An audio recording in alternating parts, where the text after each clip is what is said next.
الشیطان الرجیم بسم اللہ الرحمن الرحیم نحن قسمنا بینہم معیشتہم وقال اللہ تعالی فی مقام آخر ان الشیطان لکم عدو فاتخذوه عدوا صدق اللہ مولانا العظیم اللہم صل علی سیدنا محمد وعلی آل سیدنا محمد وبارک وسلم۔ گزشتہ 2-3 ہفتوں سے گفتگو ہماری چل رہی تھی کہ حضرت حاتم اصم رحمۃ اللہ علیہ نے 30 سال کا عرصہ گزارا حضرت شفیق بلخی رحمۃ اللہ علیہ کی خدمت میں، اور 30 سال کا طویل عرصہ گزارنے کے بعد ایک دن جب بیٹھے اپنے شیخ کے سامنے تو حضرت شفیق بلخی رحمۃ اللہ علیہ نے سوال کیا کہ اتنا لمبا عرصہ میری مجلس میں رہے ہو، میرے پاس رہے ہو تم، تو ان 30 سالوں میں تم نے کیا سیکھا ہے؟ تو انہوں نے فرمایا کہ میں نے 8 باتیں آپ سے سیکھی ہیں، آپ کی مجلس میں 8 باتوں کا علم میں نے حاصل کیا۔ حضرت نے فرمایا کہ 30 سالوں میں صرف 8 باتیں؟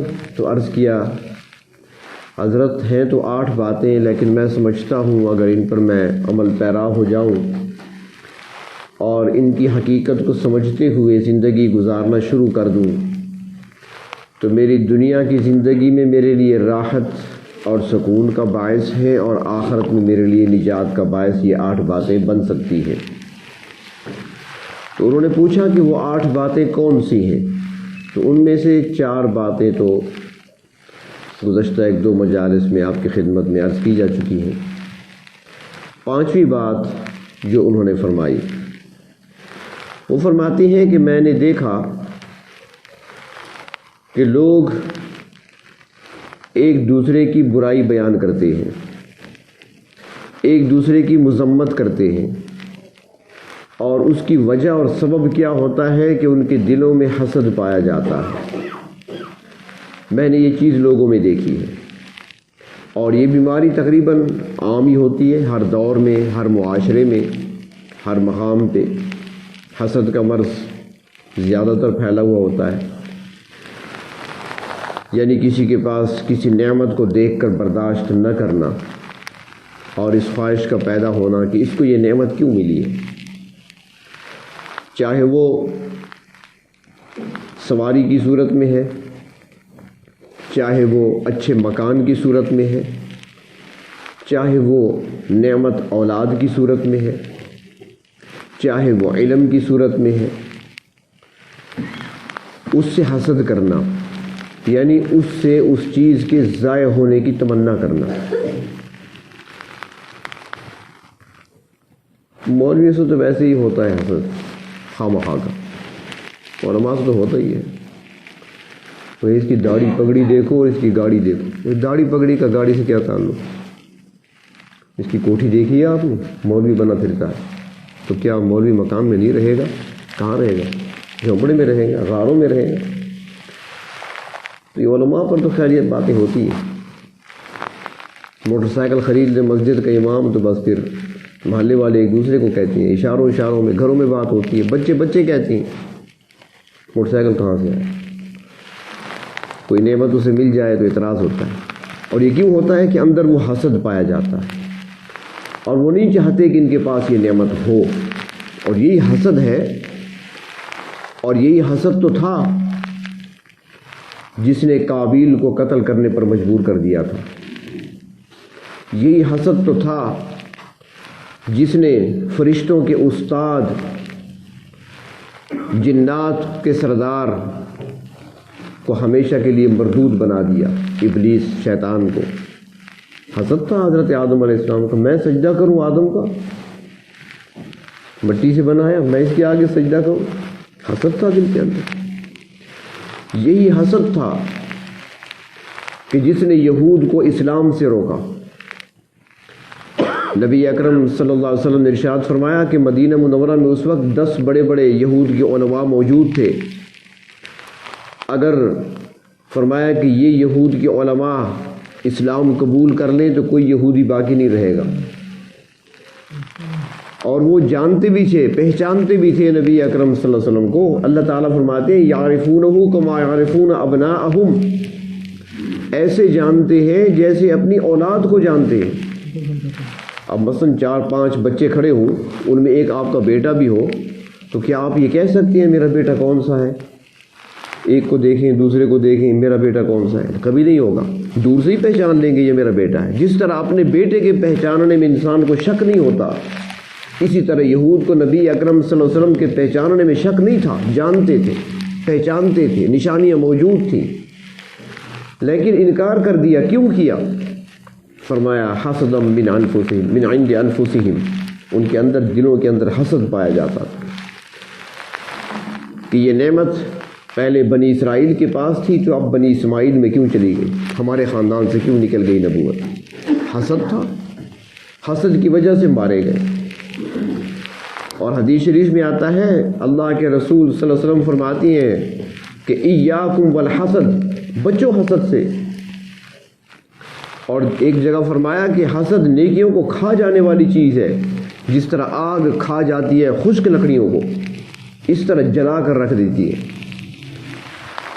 دنیا کے اندر بھی نقصانات ہیں، آخرت کا نقصان تو ہے ہی، اعمال برباد ہوتے ہیں، نیکیاں برباد ہوتی ہیں۔ وہ ایک واقعہ آتا ہے نا، امام غزالی رحمۃ اللہ علیہ نے لکھا ہے احیاء العلوم کے اندر، وہ فرماتی ہیں کہ ایک بادشاہ تھا، اور اس زمانے میں ایک شخص تھا، نیک متقی شخص تھا۔ وہ کبھی کبھار بادشاہ کو نصیحت کرنے کے لیے اس کے دربار میں چلا جاتا تھا۔ بادشاہ کے پاس کچھ دیر بیٹھ جاتا، نصیحت کی بات کر لیتا، پھر واپس آ جاتا، اور اس کی بڑی نصیحت اور ہر مجلس، ہر محفل، ہر ملاقات میں جو اس کا جملہ ہوتا تھا، تو وہ یہ کہا کرتا تھا، بادشاہ سلامت، جو اچھائی کرے، جو اچھا ہو، اس کے ساتھ آپ اچھائی کا برتاؤ کریں، اور جو برائی کرے گا اس کو اپنی برائی لے ڈوبے گی، اس کو چھوڑ دیں۔ جو برائی کر رہا ہے اس کو اپنی برائی کافی ہے، لیکن جو اچھا ہو اس کو اچھا صلہ دیا کرے۔ یہ جملہ اکثر کہا کرتا تھا۔ تو وہاں پر ایک بادشاہ کے جو قریبی لوگ تھے، ان میں سے ایک شخص تھا جس نے دیکھا یہ بار بار یہ مولوی صاحب آتے ہیں، بادشاہ کے ساتھ بیٹھتے ہیں، زیادہ قریب ہو گئے بادشاہ کے، ہم پرانے درباری ہیں، پرانے نمک خوار ہیں، ہم پیچھے رہ گئے، ہم سے آگے ہے، جب بھی آتا ہے بادشاہ بلا لیتا ہے، ساتھ بٹھا دیتا ہے۔ حسد دل کے اندر پیدا ہوا، اس نے کہا یہ تو ہم سے آگے نکل جائے گا، کیوں نہ اس کو راستے سے ہٹایا جائے۔ اب حسد جب انسان کے دل میں آتا ہے نا، پھر کئی برائیاں پیدا ہوتی ہیں۔ دل میں حسد آیا تو پھر آپ اس کی غیبت بھی کریں گے، جگہ جگہ اس کی بدنامی بھی کریں گے، آپ اس کی مذمت بھی کریں گے، اس پر الزامات بھی لگائیں گے، تو ایک برائی کے ساتھ کئی برائیاں آتی ہیں۔ تو حسد کی بنا پر اس نے یہ کیا کہ بادشاہ سے کہا کہ بادشاہ سلامت، یہ جو شخص آپ کے قریب آ کر روزانہ بیٹھتا ہے نا، پتہ ہے یہ آپ کے بارے میں کیا کہتا ہے؟ اس نے کہا پتہ نہیں کیا کہتا ہے وہ۔ اس نے کہا یہ باہر نکل کر لوگوں کو بتاتا ہے کہ بادشاہ سلامت جو ہیں ان کے منہ سے بدبو آتی ہے۔ اس نے کہا ہاں بھئی یہ کیسے ہو سکتا ہے؟ اس نے کہا جی آپ چیک کر لیں، یہ آپ کے قریب نہیں بیٹھتا، تھوڑا فاصلے پہ بیٹھتا ہے، اور میں نے چیک کیا ہے جب آپ کے کبھی قریب ہوتا ہے نا تو پھر اپنے منہ پہ، اپنے ناک پہ ہاتھ رکھ دیتا ہے، اپنے ناک کو بند کر لیتا ہے تاکہ آپ کے منہ سے بدبو آ رہی ہے اسے۔ بادشاہ نے اپنی توہین سمجھی، اس نے کہا اچھا میرے بارے میں وہ یہ خیال رکھتا ہے، میں تو بڑا اچھا آدمی سمجھتا تھا، بڑا نیک آدمی سمجھتا تھا، بڑا اس کا اکرام کیا کرتا تھا، عزت سے بٹھایا کرتا تھا، اور اس کا میرے بارے میں یہ خیال۔ تو اس نے کہا ٹھیک ہے، اسے کہنا کہ کل دربار میں آ جائے۔ اس نے کہا ٹھیک ہے حضور، میں پیغام پہنچا دوں گا۔ اب یہ سیدھا اس شخص کے پاس چلا گیا، اس سے کہا کہ بھائی میں آپ کا صبح کا ناشتہ کرنا چاہتا ہوں، کل صبح ناشتہ میرے پاس کرنا۔ اس نے کہا نہیں آپ تکلف، اس نے کہا نہیں تکلف کی بات نہیں، بس میں نے انتظام کر لیا، آپ نے صبح ناشتہ میرے ہاں ہی کرنا ہے، اور دوسری بات کوئی نہیں۔ وہ سادہ سا آدمی تھا، اس نے کہا چلو ٹھیک ہے، دعوت قبول کر لی۔ اور اس نے ناشتے میں کیا کھلایا؟ کچی پیاز، لہسن، یہ چیزیں کھلائیں جس کی بو آتی ہے، کھانے کے بعد منہ سے بو آتی ہے، تو یہ چیزیں کھلا دیں اس کو ناشتے میں خوب، یعنی لہسن اور پیاز کا پراٹھا بنا لیا یا کوئی ایسی چیزیں بنا لی، چٹنی بنا لی جو لہسن اور کچی پیاز تھی، اس کو کھلا دیے۔ جب وہ کھا لیا، ناشتہ کر لیا، تو اس سے کہنے لگا کہ پیغام دینا تو میں آپ کو بھول گیا تھا، بادشاہ سلامت نے آپ کو بلایا ہے اور میں جا رہا ہوں دربار کی طرف، چلو اکٹھے چلتے ہیں۔ اس نے کہا ٹھیک ہے، بلایا تو میں چلا جاتا ہوں، میرا کیا کام ہے۔ روانہ ہو گئے۔ اب یہ تو پیچھے رہ گیا، اس کو آگے بھیج دیا، بادشاہ سلامت دربار میں بیٹھے ہیں، یہ ساتھ جا کر بیٹھ گیا، بات کرنے لگا۔ اب شروع میں ہی سلام کرنے کے بعد یہی جملہ کہا کہ جو اچھائی کرے، جو اچھا بندہ ہو، اچھائی کرنے والا ہو، اس کو اچھا بدلہ دیا کریں بادشاہ سلامت، اور جو کوئی برائی کرے گا اس کے لیے برائی ہی کافی ہے، وہ اس کو لے ڈوبے گی۔ بادشاہ نے کہا میرے قریب آ جاؤ، دور کیوں بیٹھے ہو؟ وہ چیک کرنا چاہتا تھا۔ اب یہ جب قریب ہوا نا تو اس نے اپنے منہ پہ ہاتھ رکھ دیا، کیونکہ پیاز کھا کے آیا تھا، غلطی ہو گئی تھی، کچی پیاز ہے، لہسن ہے۔ اب اس نے ہاتھ رکھا کہ میرے منہ کی بو بادشاہ کی طرف نہ جائے، ادب کے خلاف ہے۔ اس نے ہاتھ رکھا، اس نے جو ہی ہاتھ رکھا بادشاہ نے کہا اچھا وہ بندہ ٹھیک کہتا تھا۔ اس نے ٹھیک کہا، میں تجھے دل میں کہا کہ میں تجھے کتنا معتبر سمجھتا ہوں، تمہارا کتنا احترام میرے دل میں ہے، اور تمہارا میرے بارے میں یہ خیال۔ بادشاہ نے اسی وقت تحریر لکھی اپنے ایک گورنر کو، اور تحریر لکھ کر بند کر کے اس کو دی کہ یہ میرے فلاں گورنر کو، فلاں عامل کو یہ لے جاؤ، پہنچا دو۔ اب اس زمانے میں بادشاہ جب کسی کو انعام دیا کرتے تھے تو بھی اس کا طریقہ یہی تھا، تحریر لکھا کرتے تھے، اور جس کو سزا دیا کرتے تھے وہ فوراً سزا کا آرڈر نافذ کر دیا کرتے تھے، اس کو سزا دی جائے، اس کی گردن مار دی جائے، سر دربار اس کو قتل کر دیا جاتا۔ لیکن خلاف معمول بادشاہ نے اس کی سزا کے لیے تحریر لکھ دی، تاکہ یہاں پر کوئی فتنہ بھی نہ ہو، لوگ یہ نہ کہے کہ ایک صوفی کو خامخواہ قتل کر دیا، ایک دیندار بندے کو مار ڈالا۔ اس نے اس تحریر میں لکھا گورنر کو کہ جو شخص پیغام لے کر آ رہا ہے تمہارے پاس، تاخیر کیے بغیر اس کی گردن اڑا دو، مار ڈالو اس کو۔ تحریر دے دی اسے کہ یہ لے جاؤ۔ اب لوگ تو انعام اس طریقے سے دیا کرتے تھے بادشاہ، اس لیے وہ بند تحریر، اب جرت کسی میں ہوتی نہیں تھی کہ وہ تحریر کو کھول سکے، لفافہ کھول سکے، سیل ہوا ہے، وہاں پر جا کر بھی سیل چیک ہوگی، لفافہ کھلا تو نہیں ہے، چاک تو نہیں ہوا۔ اب وہ سیل شدہ لفافہ اس کے حوالے کر دیا۔ اب جب یہ باہر نکلا دربار سے تو اسی شخص نے دیکھ لیا تھا، وہ جو درباری تھا، اس کی نظر پڑ گئی تھی کہ میں نے تو کچھ اور سوچا تھا، بادشاہ نے تو انعام لکھ کر دے دیا، پتہ نہیں کتنی جاگیر لکھ دی ہے، کیا لکھا ہے۔ اس نے پوچھا ہاں بھائی بادشاہ سلامت نے کوئی تحفہ دیا؟ اس نے کہا ہاں جی یہ دیا ہے۔ کیا ہے؟ اس نے کہا یہ تحریر ہے، اس کے اندر کس کو دینا ہے؟ اس نے کہا جی فلاں گورنر تک پہنچانا ہے۔ اس نے سمجھا خاص اس علاقے کی جاگیر مل رہی ہے، اور وہاں کی زمینیں تو بڑی اچھی ہیں ماشاء اللہ، جیسے یہاں کوئی کہہ دے کہ بھئی مندرہ سائڈ پہ یا پہاڑ پور کی طرف اس روڈ پہ آپ کو زمین دی جاتی ہے، تو سارے جانتے ہیں زمینیں بڑی اچھی زمینیں، بڑی فصل دینے والی ہیں۔ تو اس نے کہا اس علاقے کا گورنر ہے تو وہاں تو بڑی اچھی جاگیریں پڑی ہیں، وہاں سے بادشاہ دے رہا ہے۔ تو اس نے کہا حضرت آپ اتنی دور جائیں گے، مجھے دے دیں، میں لے جاتا ہوں۔ اس نے کہا نہیں بس میں چلا جاؤں گا، بادشاہ نے مجھے دیا ہے۔ اس نے کہا نہیں بس چھوڑیں، آپ رہنے دیں، بادشاہ کو کیا پتہ کہ کون گیا ہے، مجھے دے دیں، میں آج پہنچ جاؤں گا وہاں تک، میرے پاس تیز رفتار گھوڑا ہے، کل شام تک یا پرسوں صبح تک واپس بھی آ جاؤں گا، مجھے دے دیں، جو پیغام میں لے جاتا ہوں۔ دینا تو پیغام ہی ہے نا۔ اب اس کو کیا پتہ تھا کہ اندر کیا لکھا ہوا ہے۔ اس نے کہا اچھا یار اگر آپ جاتے ہیں تو آپ لے جائیں۔ وہ تحریر اس کو دے دی۔ اب وہ حاسد تھا، حسد رکھنے والا تھا، وہاں پہنچا، گورنر کے پاس جب پہنچا تحریر اس کے حوالے کی۔ اس نے جب لفافہ چاک کیا، کھولا، اندر سے تحریر پڑھی، تو اس نے اس سے کہا کہ جانتے ہو اس میں کیا لکھا ہے؟ اس نے کہا پتہ نہیں۔ اس نے کہا اس میں لکھا ہوا ہے کہ تمہاری گردن مار دی جائے، لہٰذا میں ابھی جلاد کو بلاتا ہوں، کل میں پڑھ لو تم۔ اس نے کہا جی میرا کوئی کیا قصور ہے، اصل میں یہ خط مجھے نہیں دیا تھا، یہ کسی اور کو دیا تھا، آپ تحقیق کر لیں۔ اس نے کہا تحقیق کی کیا ضرورت ہے، بادشاہ کا حکم ہے، اس بادشاہ کے حکم کی ہم تحقیق کریں؟ اس نے صاف لکھا ہے جو لے کر آئے اسے قتل کر دو، تم لے کر آئے ہو۔ اس نے کہا ایسی بات نہیں۔ اس نے کہا ایسی ہی ہے، اب جھوٹ نہ بولو۔ جلاد کو بلایا، اس کا سر قلم کر دیا۔ دوسرا دن ہوا، صوفی صاحب پھر بادشاہ کے دربار میں پہنچ گئے۔ بادشاہ نے دیکھا تو کانپنے لگا، یہ کیا بلا ہے، جن ہے انسان ہے، کل تو میں نے قتل کا حکم سنایا تھا، کیا یہ خط لے کر نہیں گیا یا گیا ہے گورنر نے چھوڑ دیا، کیا ماجرا ہے؟ جب یہ وہاں پہنچا تو بادشاہ نے سوال کیا کہ وہ تحریر کا کیا بنا جو میں نے تمہیں دی تھی؟ اس نے کہا جی میں دربار سے نکلا تو وہ فلاں آپ کا جو مصاحب ہے اس نے مجھ سے کہا کہ اتنی دور تم کیسے جاؤ گے، مجھے دے دو میں لے جاؤں گا وہاں پر۔ تو اس نے مجبور کیا تو میں نے بھی اس کو دے دیا، تو پہنچانا تو پیغام ہی تھا نا، تو وہ میں نے وہاں پہنچا دیا۔ بادشاہ سمجھ گیا کہ وہ جو گیا ہے بیچارہ اس کی گردن ماری گئی، وہ دنیا میں نہیں رہا۔ اس سے کہا کہ اچھا ایک بات بتاؤ سچ سچ کہ کیا میرے منہ سے بو آتی ہے؟ اس نے کہا نہیں۔ کبھی محسوس کی ہے؟ اس نے کہا کبھی نہیں۔ اس نے کہا اچھا سچ سچ بتاؤ کہ کل جب تم بیٹھی تھی اور میں نے تمہیں قریب بلایا تم نے منہ پہ ہاتھ کیوں رکھا؟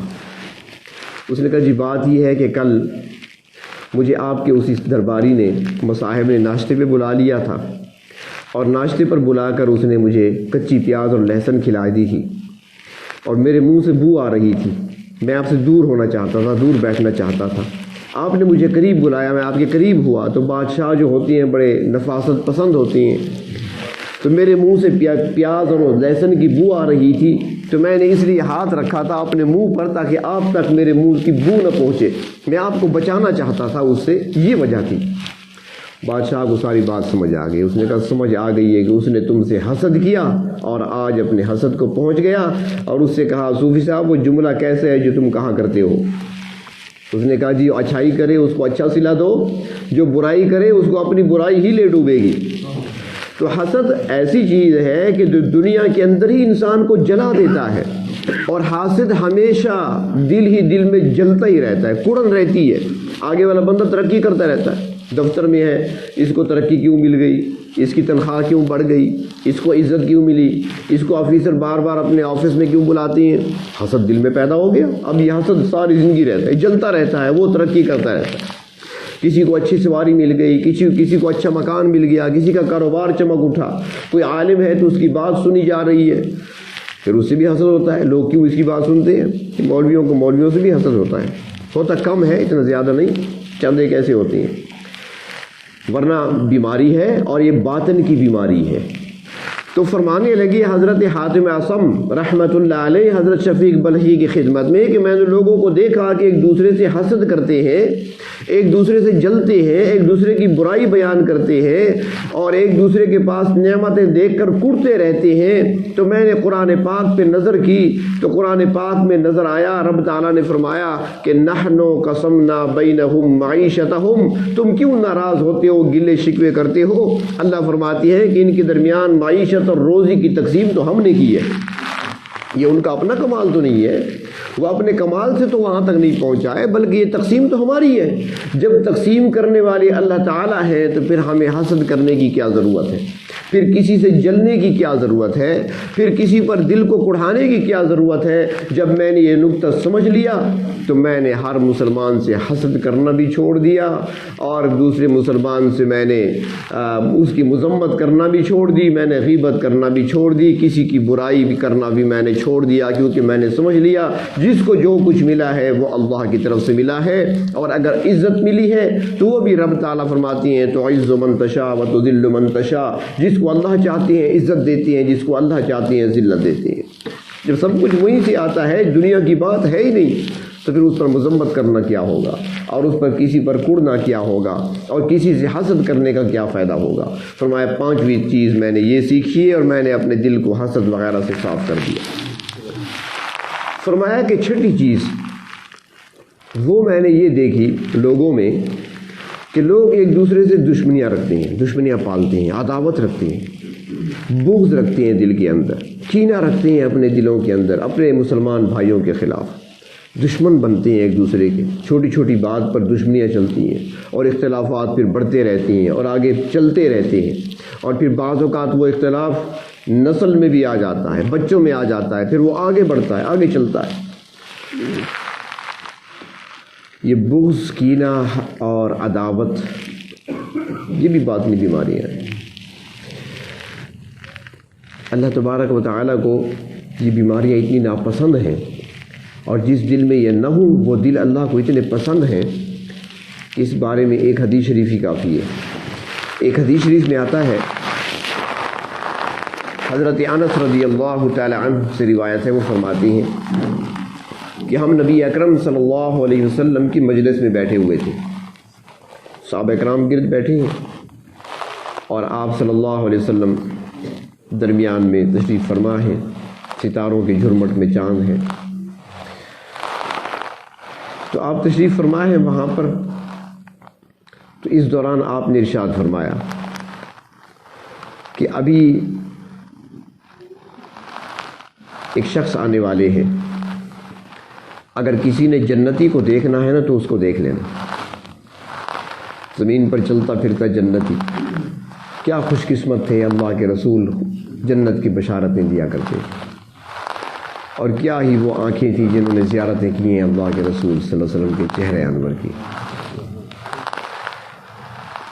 تو فرماتی ہیں حضرت انس کہ ہم بیٹھے تھے، کچھ دیر بعد ہم نے دیکھا کہ ایک انصاری صحابی آئے، مسجد میں داخل ہوئے، بائیں ہاتھ میں جوتا ہے پکڑے ہوئے، وضو کیا ہوا ہے اور وضو کا پانی داڑھی سے ٹپک رہا ہے، آئے، آ کر سلام کیا، سلام کر کے بیٹھ گئے۔ فرماتے ہیں ہم سمجھ گئے کہ وہ یہی جنتی ہے جس کی بشارت اللہ کے رسول نے دی ہے۔ سب خاموش تھے، مجلس برخاست ہوئی، سارے اٹھے صحابہ کرام، وہ بھی اٹھ کر چلے گئے۔ حضرت انس فرماتے ہیں کہ دوسرا دن آیا، پھر اسی طرح مجلس ہماری لگی ہوئی ہے، اللہ کے رسول صلی اللہ علیہ وسلم تشریف فرمائے ہمارے درمیان، کہ پھر آپ نے فرمایا کہ ابھی کچھ دیر میں تمہارے پاس ایک شخص آنے والے ہیں، اگر کسی نے جنتی کو دیکھنا ہے تو اس کا چہرہ دیکھ لو۔ فرمایا ہم نے انتظار کیا، سب کی نگاہیں منتظر تھیں کہ آج کون آتا ہے، پر ہم نے دیکھا کہ کچھ دیر گزری تو وہی انصاری صحابی جو کل آئے تھے وہی دوبارہ آ رہے ہیں۔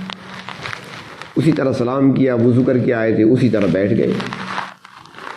تیسرا دن ہوا تو آپ صلی اللہ علیہ وسلم نے پھر اسی طرح ارشاد فرمایا، فرماتے ہیں آج ہم نے کہا کہ بھی دیکھتی ہیں آج کون آتا ہے، لیکن کچھ دیر بعد ہم نے دیکھا کہ وہی انصاری صحابی تیسرے دن بھی آ رہے ہیں۔ یہ واحد صحابی ہیں کہ اللہ کے رسول صلی اللہ علیہ وسلم نے مسلسل 3 دن تک جنت کی بشارت دی ہے، ورنہ ایک باری کافی تھی۔ طلحہ زبیر کو بھی بشارت ملی ہے، طلحہ فی الجنہ، زبیر فی الجنہ، ابو بکر فی الجنہ، عمر فی الجنہ، عثمان فی الجنہ، ایک بار، اور اس کے لیے 3 دن تک مسلسل۔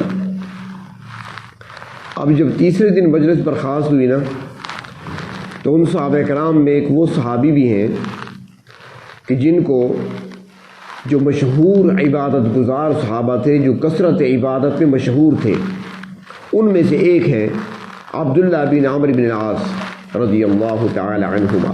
عمرو بن عاص کے صاحبزادے ہیں عبداللہ، یہ کثرت عبادت میں مشہور ہیں، بہت زیادہ عبادت کیا کرتے۔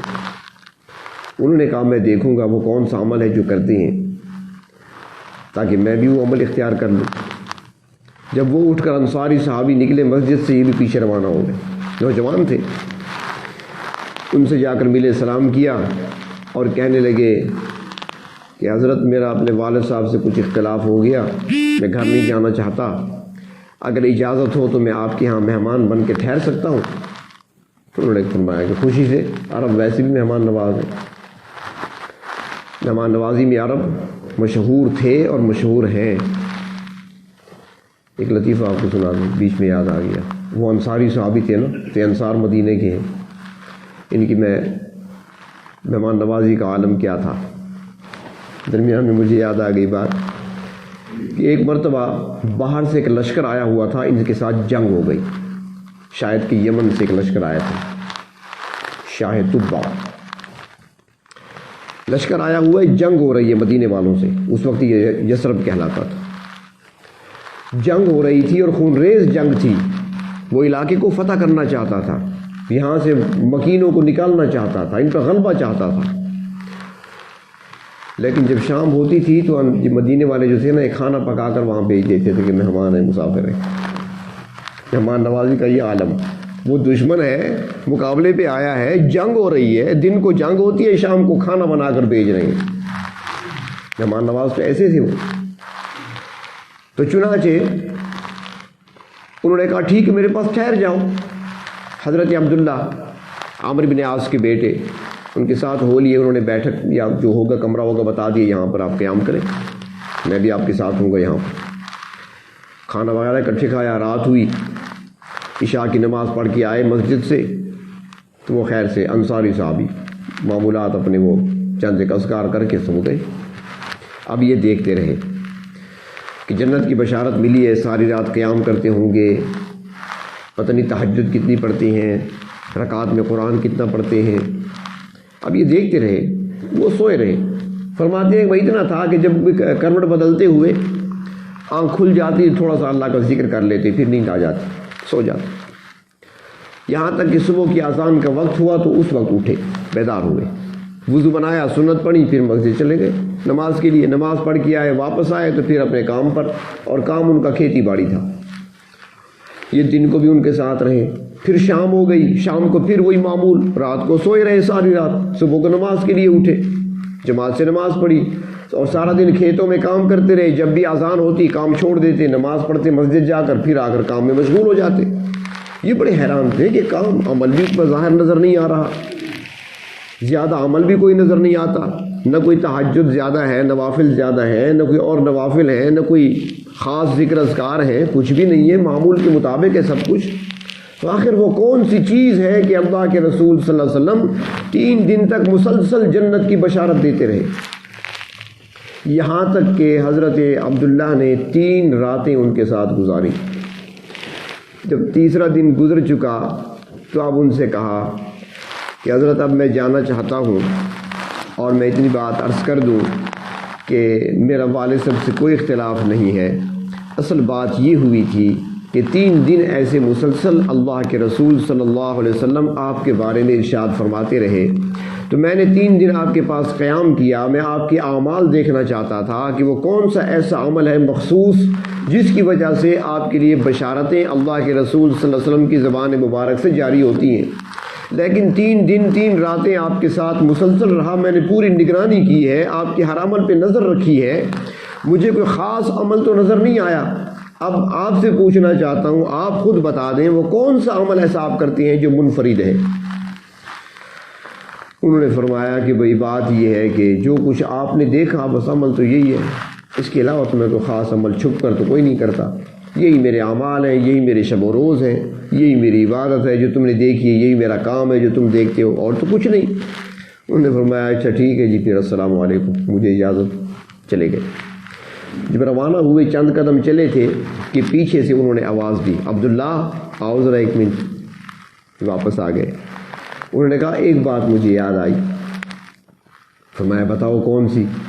انہوں نے کہا کہ میرا معمول تو یہی ہے جو آپ نے دیکھا ہے, میری عبادت بھی یہی ہے جو آپ نے دیکھی ہے, میرے شب و روز یہی ہے جو جیسے آپ نے دیکھے ہیں.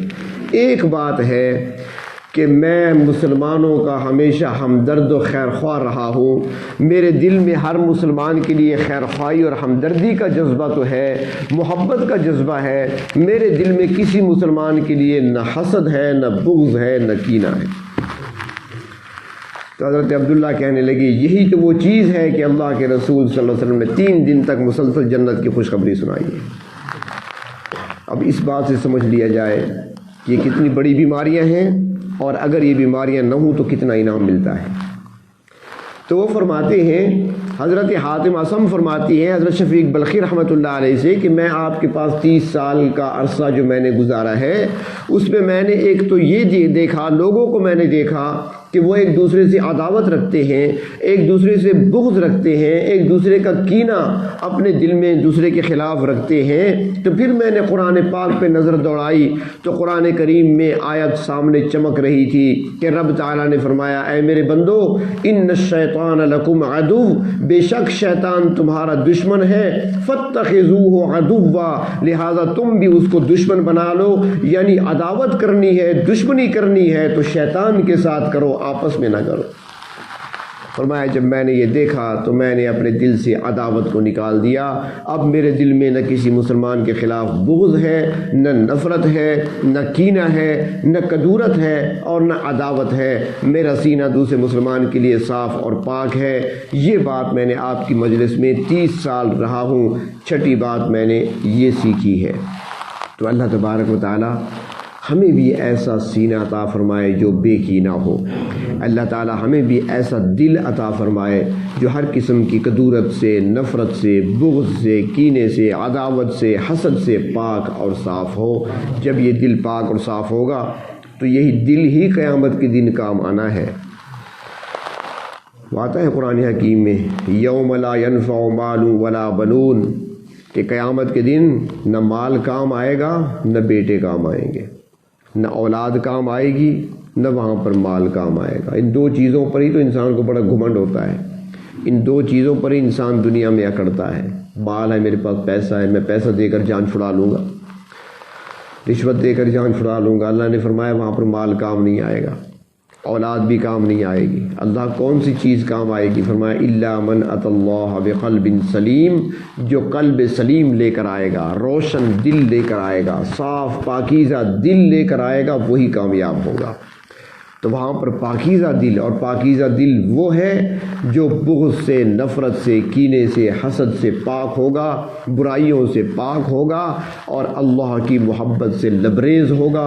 وہی دل صاف اور پاک دل ہے، وہی دل قلب سلیم ہے، اور جس کے پاس روز قیامت وہی ہوگا تو وہی شخص کامیاب ہوگا۔ اللہ تبارک و تعالی ہم سب کے قلوب کو قلب